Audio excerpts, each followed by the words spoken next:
জাকাতের হিসাবে কোন কোন ঋণ বাদ দেওয়া হবে এবং কোন ঋণ হিসাব করতে হবে? ঋণ দুই ধরনের। একটা হলো নিত্য প্রয়োজনীয় ঋণ, নিজের পরিবার চলা, চিকিৎসার জন্য বা থাকার জায়গা সংস্কারের জন্য বিশেষ প্রয়োজনে যেই ঋণ নেওয়া হয়, ওই ঋণটা আপনি বাদ দিতে পারবেন। বাদ দেওয়ার পরে অবশিষ্ট যে অংশ, সেটা যদি নেশাব পরিমাণ হয়, তাহলে আপনি সেটা যাকাত দিতে হবে। আর যেই ঋণ সম্পদ বাড়ানোর জন্য, ব্যবসা বৃদ্ধি করার জন্য, মেইল কল কারখানা ইত্যাদি, সেই ঋণ বাদ দেওয়া হবে না, সেই ঋণ বাদ দেওয়া যাবে না। যাকাত সাধারণত কোন সময়ে দেওয়া উত্তম? যাকাত আপনি রমজান মাসে দেওয়া উত্তম, যেহেতু এখানে সওয়াব বেশি। কি বলেন? রমজান মাস। কিন্তু আপনি সারা বছরও যাকাত দিতে পারেন। আমিও সারা বছরে যাকাত দিই। কোন ধরনের সম্পদের উপরে যাকাত প্রযোজ্য, এটা আলোচনা এসেছে। স্বর্ণ, রূপা, নগদ টাকা, ব্যবসায়িক পণ্য, এরা এই দোকান, ওষুধের ফার্মেসি আছে, অথবা আপনার মুদি মাল আছে, অথবা যে কোনো এই পণ্য, ব্যবসায়িক যে পণ্য যেগুলো আছে, এগুলোর উপরে আপনার এগুলোর মূল্য কত সেটা আপনাকে হিসাব করতে হবে। পালিত পশুর উপরে যাকাত আসবে। স্ত্রীর যাকাত কে দিবে? স্ত্রীর যাকাত স্ত্রীই দিবে। তো এই স্বামী স্ত্রীর অনুমতিতে যাকাত দিয়ে দেয়, আদায় হয়ে যাবে। যাকাত কারা পেতে পারে এ আলোচনা হয়েছে। ফকির, মিসকিন, গরিব যারা, তারা এর বেশি হকদার। ঋণগ্রস্ত, মুসাফির, আল্লাহর রাস্তায় জেহাদকারী, দাস মুক্তির জন্য, এ সমস্ত খাতে আমরা যাকাত দিতে পারবো। ব্যবসায় মালামালের যাকাত কিভাবে নির্ধারণ করা হবে, এটাও আলোচনা হয়েছে। বর্তমান আমাদের এই সময়ে রূপার 52.5 তোলা রূপার মূল্য 1,30,000 টাকা ধার্য হয়েছে। আপনার ব্যবসায়িক পণ্যের মূল্যটা দেখেন কত আসে, সেটা হিসাব করে 40 ভাগের 1 ভাগ যাকাত দিতে হবে। যাকাত গোপনে দেওয়া উত্তম নাকি প্রকাশ্যে? যাকাত এটা ফরজ বিধান, প্রকাশ্যে দেওয়া উত্তম। আমি প্রতি বছর 2-3 লক্ষ টাকা যাকাত দিতে থাকি। আমি কি যাকাতের টাকা মসজিদ নির্মাণ বা জনকল্যাণমূলক কাজে ব্যয় করতে পারবো? জি না, মসজিদ নির্মাণে অথবা জনকল্যাণমূলক কাজে যাকাতের টাকা ব্যয় করা যাবে না। কাদেরকে যাকাত দেওয়া যাবে না এটাও বলা হয়েছে। স্বামী স্ত্রীকে দেওয়া যাবে না, স্ত্রী স্বামীকে দিতে পারবে না, নিজের ছেলে মেয়ে, তাদের সন্তান, উপরের দিকে মা বাবা, দাদা দাদি, নানা নানি, তাদেরকেও দেওয়া যাবে না। কাদেরকে যাকাত দেওয়া যাবে না? জি, হজের জন্য জমা টাকার যাকাত দিতে হবে কি? জি, হজের জন্য যে টাকা জমা করা হয়েছে সেটা আপনার কাছে থাকলে সেটা যাকাত দিতে হবে। নিজের বিবাহিতা মেয়ে বা বোনকে যাকাত দেওয়া যাবে কিনা? বিবাহিত মেয়ে যাকাত দেওয়া যাবে না। বোনকে, গরিব হলে যাকাত দেওয়া যাবে। আমি একটি দোকান কিনে ভাড়া দিয়েছি, এক্ষেত্রে যাকাতের নেশাব কি হবে, তা কিভাবে নির্ধারণ করা হবে? দোকান কিনেছেন, ভাড়া দিয়েছেন, সেখান থেকে যে ভাড়া আসবে সেটা যদি নেশাব পরিমাণ হয়, অথবা আপনার অন্য মাল আছে সেটার সাথে এটা যোগ হবে, দোকানের উপরে যাকাত আসবে না। দোকানের উপরে, ফ্ল্যাটের উপরে, কলকারখানার উপরে, মেশিনারি জিনিসের উপরে যাকাত নাই। তবে এগুলো যদি কেউ ব্যবসায়, গাড়ি কিনে বেচে, কিনে আবার বিক্রি করে, তখন সেটা ব্যবসায়িক পণ্যের ভিতরে চলে যায়, কিন্তু আপনার ব্যবহারের জন্য যাকাত আসবে না সেগুলো। আমার যদি 10 ভরি স্বর্ণ থাকে, তাহলে আমি কি 7.5 ভরি বাদ দিয়ে বাকি 2.5 ভরির যাকাত দিব, নাকি পুরা 10 ভরির যাকাত দিব? পুরা 10 ভরির 4 ভাগের 1 ভাগ মূল্য হিসাব করে যাকাত দিতে হবে। বেতনের উপরে যাকাতের হিসাবটা বললে উপকৃত। বেতনের টাকাও, এটাও তো নগদ টাকার উপরেই শামিল। সেই পয়সা যদি নেশাব পরিমাণ হয়, তাহলে সেটার যাকাত দিতে হবে। কোন কোন আত্মীয়কে যাকাত দেওয়া জায়েজ এবং কেমন আর্থিক পরিস্থিতি হলে আত্মীয়কে যাকাত দেওয়া যাবে, এটাও বলা হয়েছে। আপনার ভাই বোন, আত্মীয় স্বজন, খালা খালু, চাচাতো ভাই, চাচাতো বোন, চাচা চাচি, ফুফা ফুফি, এদেরকে আত্মীয় স্বজন যাদেরকে দেওয়া যাবে না সেটা বলা হয়েছে, বাকি সবাইকে দেওয়া যাবে। ব্যাংকে জমা টাকার উপরে কি যাকাত ফরজ হয়? ব্যাংকের টাকা, এটাও নগদ টাকার শামিল, এটার উপরেও যাকাত আসবে। হুজুর আমাদের দেশে অনেক মাদ্রাসা আছে, তখন আমি চাইলে যে কোনো মাদ্রাসায় যাকাতের টাকা দিতে পারবো কিনা? সব মাদ্রাসায় যাকাতের টাকা দেওয়া যাবে যদি সেখানে লিল্লাহ ফান্ড থাকে, যদি সেখানে লিল্লাহ ফান্ড থাকে, যেখানে গরিব এতিম গরিব অসহায় ছাত্রদেরকে লিল্লাহ ফান্ড থেকে খাবার দাবারের ব্যবস্থা করা হয়, যে তারা ফুল টাকা দিচ্ছে না, তখন সেক্ষেত্রে যাকাত দেওয়া, তাদেরকে যাকাত দেওয়া যাবে। আল্লাহ তাআলা আমাদের সবাইকে বুঝার আমল করার তৌফিক দান করেন, সকলে বলি আমিন। আল্লাযীনা ইউকিমুনাস সালাতা ওয়া ইউতুনাজ যাকাত।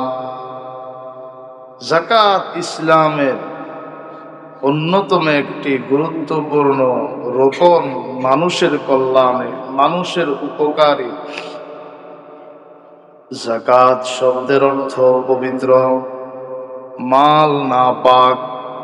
যেই মালের যাকাত দেওয়া হয় না ওই মাল নাপাক, যেই মালের যাকাত দেওয়া হয় সেই মাল পবিত্র। ব্যবহার করবেন পবিত্র, ভোগ করবেন পবিত্র, সন্তানকে খাওয়াবেন পবিত্র, বিবিকে খাওয়াবেন পবিত্র। বনি ইসরাঈলও যাকাত দিত, তাদের উপরে বিধান ছিল 40 ভাগের 1 ভাগ। কয় ভাগ? 40 ভাগের। আল্লাহ পাক সহজ করে দিলেন, আল্লাহ সহজ করে দিলেন।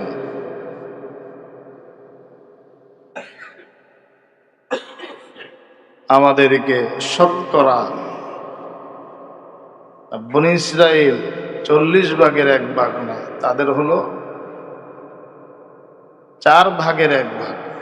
4 ভাগের 1 ভাগ। আমাদের হলো 40 ভাগের 1 ভাগ। শতকরা 2.5 টাকা, লাখে 2,500। আর ওদের বিধান ছিল মালের 4 ভাগের 1 ভাগ যাকাত দিয়ে দিবে। আল্লাহ পাক রব্বুল আলামিন সহজ করে দিয়েছে। যাকাতের আরেক অর্থ হলো নুমা, মানে বাড়া। যাকাত দিলে আল্লাহ বলেন সম্পদ বাড়ে, সম্পদ বাড়ে। এই সম্পদটা স্থায়ী হবে, হঠাৎ ধূলিসাৎ হবে না, হঠাৎ নষ্ট হয়ে যাবে না, এটা বাকি থাকবে। তা আল্লাহ তাআলা বলেন যাকাত দিলে সম্পদ বাড়ে, যাকাত দিলে মালও পবিত্র হয়, আত্মাও পবিত্র হয়। খুয মিন আমওয়ালিহিম সাদাকাতান তুতাহহিরুহুম ওয়া তুযাক্কিহিম বিহা ওয়া সাল্লি আলাইহিম ইন্না সালাতাকা সাকানুল লাহুম।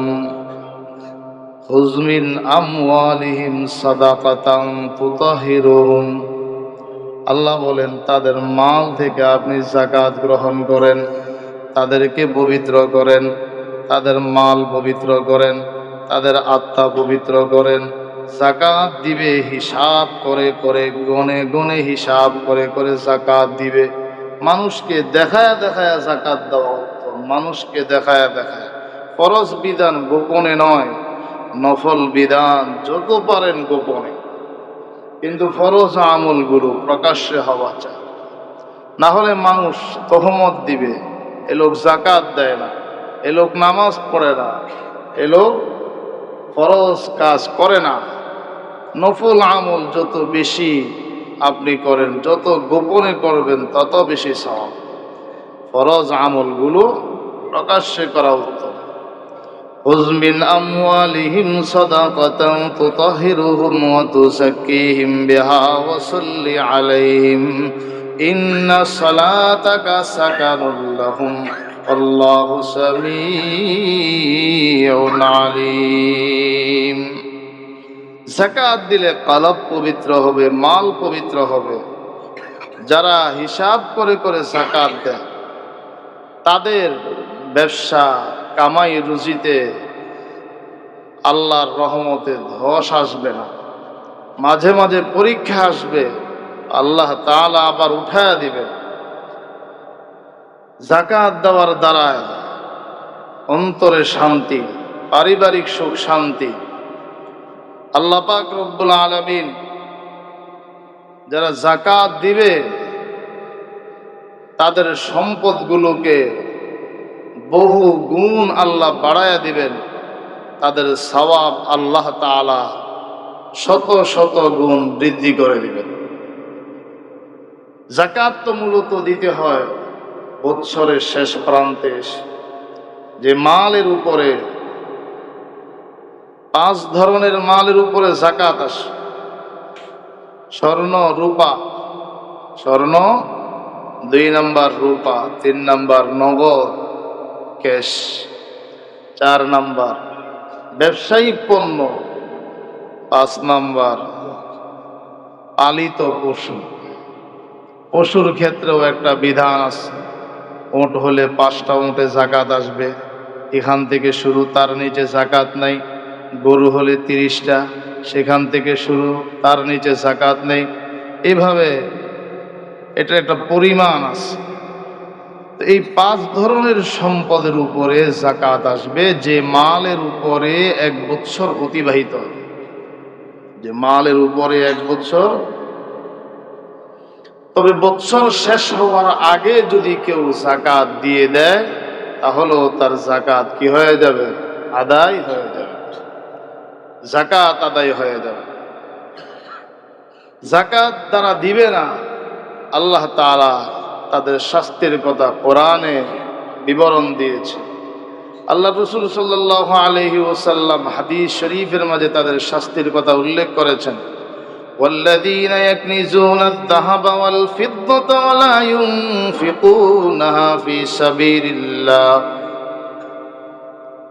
فبشرهم بعذاب أليم।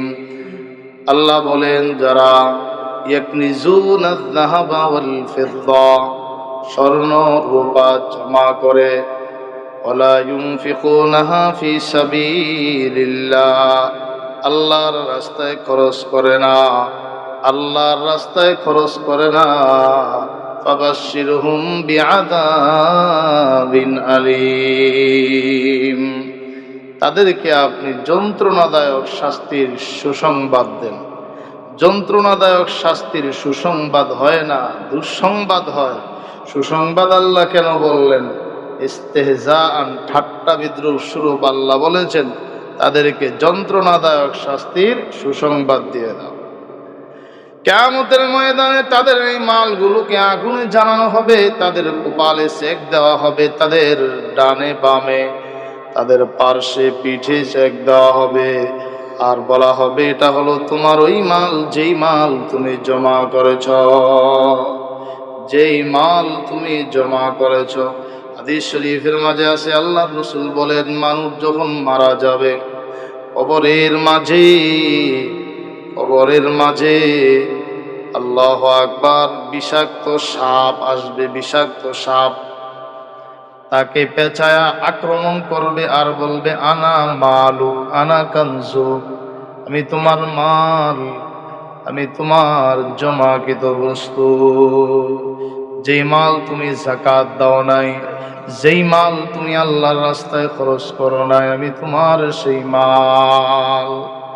আল্লাহর রাসূল বলেন, মা নাকাসাদ সাদাকাতুম মিন মাল, যেই মালের সদকা করা হয়, যেই মালের দান করা হয়, ওই মাল কখনো কমে না, ওই মাল কখনো কমে না।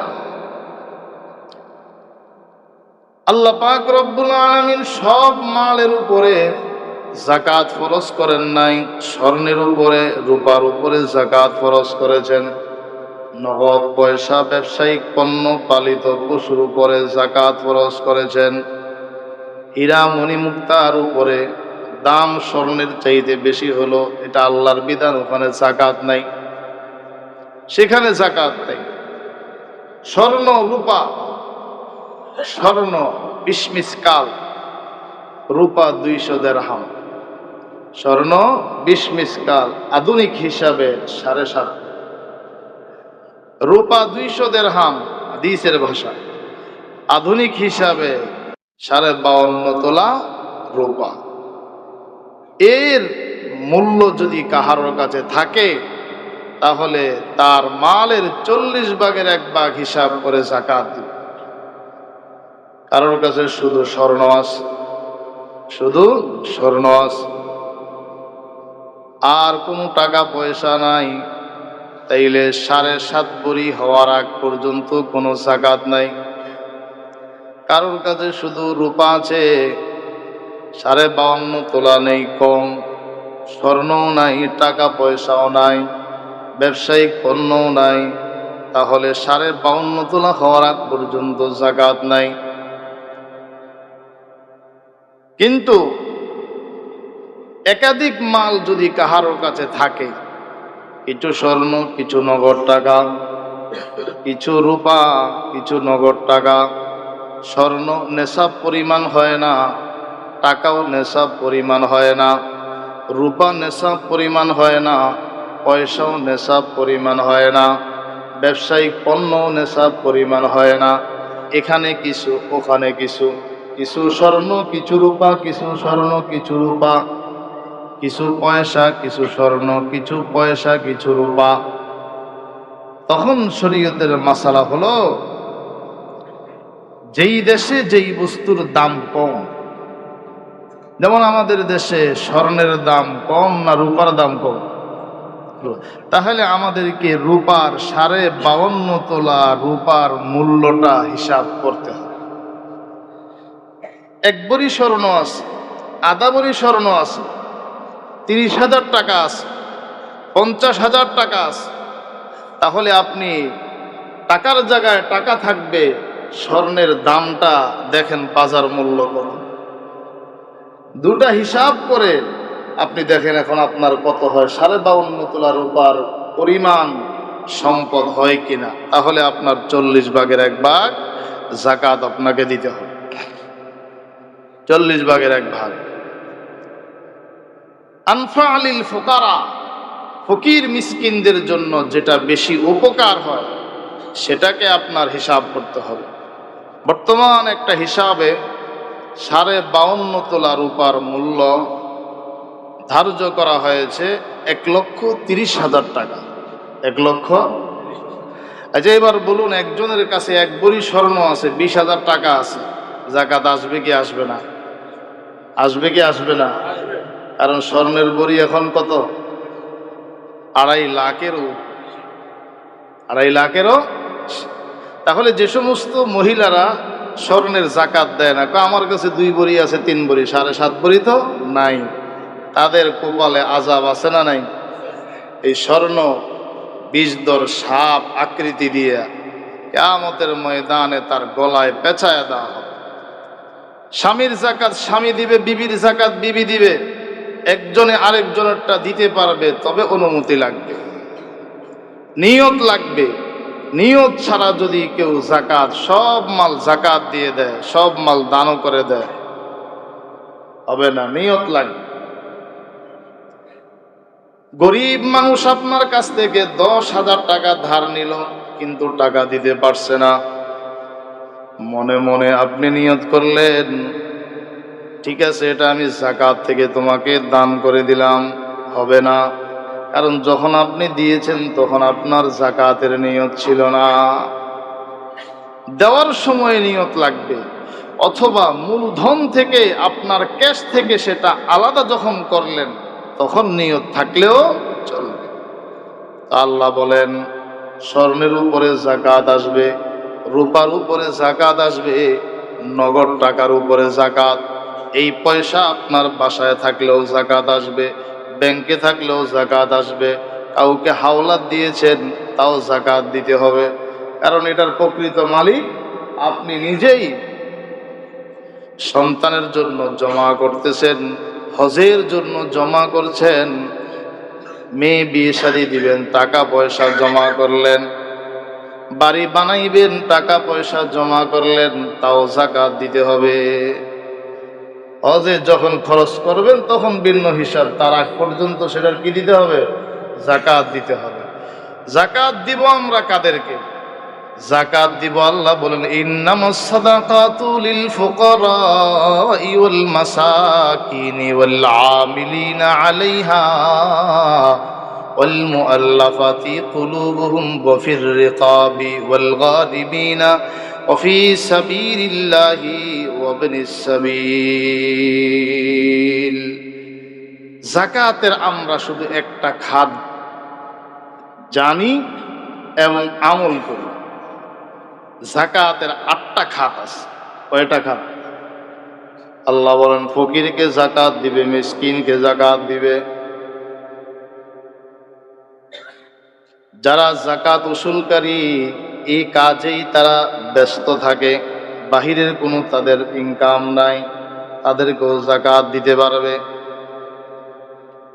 ওয়াল মুআল্লাফাতি কুলুব, ইসলামের শুরু জামানায় কাফিরদের মনোরঞ্জনের জন্য যাকাত দেওয়া হতো। পরবর্তীতে বিধানটা রহিত আর 7টা খাত থাকে। অফির রিকাব, দাস মুক্তির জন্য যাকাতের অর্থ ব্যবহার করা যায়। ওয়াল গারিমিন, ঋণগ্রস্ত ব্যক্তির জন্য যাকাতের অর্থ ব্যবহার করা যায়।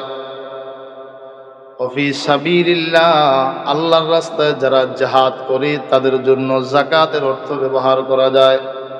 ওয়াবনিস সাবিল, মুসাফিরের জন্য যাকাতের অর্থ ব্যবহার করা যায়। মুসাফিরকেও যাকাতের অর্থ দেওয়া যায়। একজন মানুষ দেশে সে ধনী, চলে আসলেন সফরের হালতে, কথার কথা শত শত মাইল দূরে সে চলে এসেছে, এখানে তার কাছে কোনো পয়সা নাই, হঠাৎ বিপদে হয় ছিনতাইকারী সব নিয়ে গেছে, যাওয়ার আর কোনো ব্যবস্থা নেই, যাকাতের অংশ তাকে দেওয়া যায়।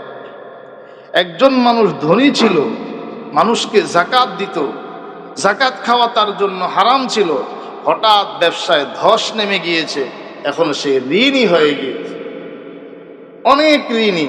তাকে উদ্ধার করার জন্য, তাকে মুক্ত করার জন্য তাকে যাকাতের অর্থ প্রদান করা যায়। এই খাতগুলোর মাঝে একটা খাত ও এতিম আছে, বলেন আছে? এখানে মিসকিন আছে, ফকারা আছে। তা আমরা মনে করি শুধু এতিম হইলেই যাকাতের উপযুক্ত। এতিম না, যাকাত খেতে পারবে না। আল্লাহ ফকিরের কথা বলেছেন, মিসকিনের কথা বলেছেন। মিসকিন যদি এতিম হয় সে যাকাত খেতে পারবে। ইয়েতিম না কিন্তু মিসকিন, অভাবী, দরিদ্র, তাকে যাকাত দেওয়া যাবে। কাপড় দ্বারায় দেওয়া যাবে, পণ্য দ্বারায় দেওয়া যাবে, নগদ পয়সা দ্বারায় তাকে যাকাত দেওয়া যাবে। যাকাত আপনি দিতে পারবেন। যাকাত আপনি কাকে দিবেন, কোন ফকিরকে দিবেন? চেষ্টা করা, যেই ফকির দিনদার, যেই মিসকিন দিনদার, এক কথায় আপনার অর্থ সে ভোগ করে গুনাহ করবে না, অন্যায় করবে না, জুলুম করবে না, তাকে আপনি যাকাত দিতে পারবেন,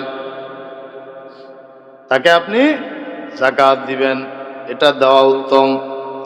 কিন্তু কেউ যদি আপনার প্রবল ধারণা তাকে যদি আমি যাকাত দেই টাকাটা সে ভোগ করবে, নির্ঘাত সে গুনাহ করবে, নিশ্চয়ই সে গুনাহের কাজে টাকাগুলো খরচ করবে, তাকে যাকাত দেওয়া জায়েজ নাই।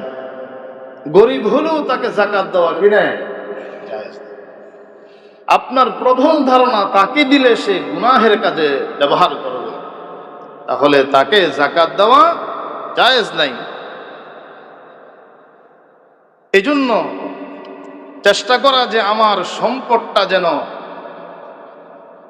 ভালো দিনদার ব্যক্তির খাতে যায়।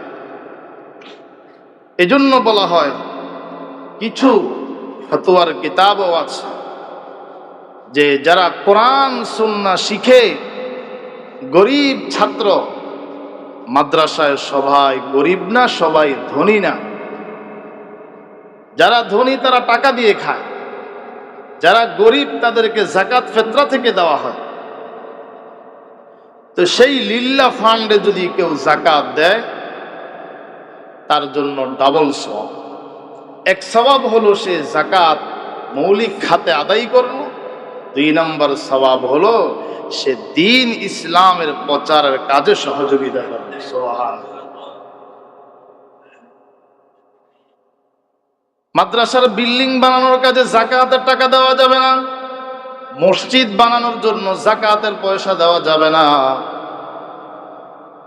যাকাতের পয়সা যাবে লিল্লাহ বোর্ডিং এ, ছাত্রদের, গরিব ছাত্রদের খাবার দাবার, ওই ফান্ডেই যাকাতের পয়সাগুলো দেওয়া যাবে। ইন্নামাস সাদাকাতু লিল ফুকারাই ওয়াল মাসাকিন, ফকির মিসকিনকে যাকাত। দুই নাম্বার, যাদেরকে অগ্রাধিকার দিব, আমার নিকট আত্মীয় স্বজন যদি গরিব থাকে, যেমন ভাই বোন, যদি যাকাতের উপযুক্ত হয়, যাকাতের সম্পদ ভোগ করার উপযুক্ত হয়, তাদেরকে দেওয়া উত্তম। আত্মীয় স্বজন, খালা খালু, ফুফা ফুফি, এভাবে শালা শালি, আপনি আত্মীয় স্বজনদেরকে যাকাত দিতে পারবেন, দেওয়াটাই উত্তম। তাদের খোঁজ খবর নেওয়া বেশি দরকার। কিন্তু কিছু মানুষকে যাকাত দেওয়া নিষেধ। স্বামী স্ত্রীকে যাকাত দিতে পারবে না, স্ত্রী স্বামীকে যাকাত দিতে পারবে না, সন্তান মা বাবাকে যাকাত দিতে পারবে না, মা বাবা সন্তানকে যাকাত দিতে পারবে না। উপরের দিকে আপনি আপনার বাবা মা, দাদা দাদি, নানা নানি, এবং নিচের দিকে ছেলে মেয়ে, তাদের ঘরের নাতি নাতনি, এদেরকে আপনি যাকাত দিতে পারবেন। তাহলে যাকাত গুলো আমরা দেব হিসাব করে, যাকাত দেব আমরা হিসাব করে করে। আপনার যতটুকু বাজেট, এই বাজেটের মাঝে একটা অংশ আপনি আপনার নিকট আত্মীয় স্বজনদের জন্য রেখে দেন, তাদের হক আছে। আপনার বাজেটের একটা অংশ মাদ্রাসার জন্য আপনি রেখে দেন, যে মাদ্রাসাগুলো থেকে আসবে, কোনটা দূরের কোনটা কাছের, কাউকে ছোট নজরে না দেখা, কাউকে ছোট নজরে না দেখা। তবে আপনার এলাকার যেটা বেশি হকদার সেখানেই দেওয়া, তার জন্য একটু ভালো বাজেট রাখাটা উত্তম। যেমন আমাদের মাদ্রাসা এতিমখানা, এখানে আপনি যাকাত দিতে পারেন। অনেক গরিব ভর্তির টাকা দিতে পারে না, খাবারের পয়সা দিতে পারে না, ফ্রি খায়, কেউ বা 500-1000 দেয়, কেউ বা পারেই না। সারা বছর 3 বেলা খাবার যে সন্তানরা খায় কোরআন পড়ে, যেহেতু এটা নিজস্ব ভূমিতে প্রতিষ্ঠিত একটা মাদ্রাসা, আমাদের প্রত্যেকের মানবিক একটা দায়িত্ব থাকে যে আমার বাজেটের মাঝে একটা অংশ মালে যাকাত থেকে আমি মাদ্রাসায় দিই। পারবো না ইনশাআল্লাহ? আমাদের মসজিদে রশিদ আছে, আমার কাছে রশিদ আছে, আপনারা দিবেন, প্রত্যেকে রশিদ নিয়ে যাবেন। এটাকে ভুলবেন না, আত্মীয় স্বজনদেরকে ভুলবেন না। এরপরে আপনার ঘরে গরিব গোরাব আসবে, তাদেরকে তাড়াইয়া দিবেন না, অল্প হলেও তাদের জন্য রাখবেন। ফকিরকে তাড়াইয়া দিতে নাই, অল্প হলেও তাদের জন্য রাখার চেষ্টা করেন। আল্লাহ তৌফিক দান করেন, সকলে বলি আমিন। আল্লাহ তাআলা আমাদেরকে হিসাব করে করে, অনুমান নয়, যাকাত দিতে হবে হিসাব করে করে। বেশি দিলে সমস্যা নাই, সারা বছরে দেয়, কিন্তু রমাদান মাসে মুসলমান যাকাত বেশি দেয়, সওয়াব বেশি হবে সে আশায় হতে পারে অগ্রিম যাকাত দিতে পারেন। আল্লাহ তাআলা তৌফিক দান করেন, সকলে বলি আমিন।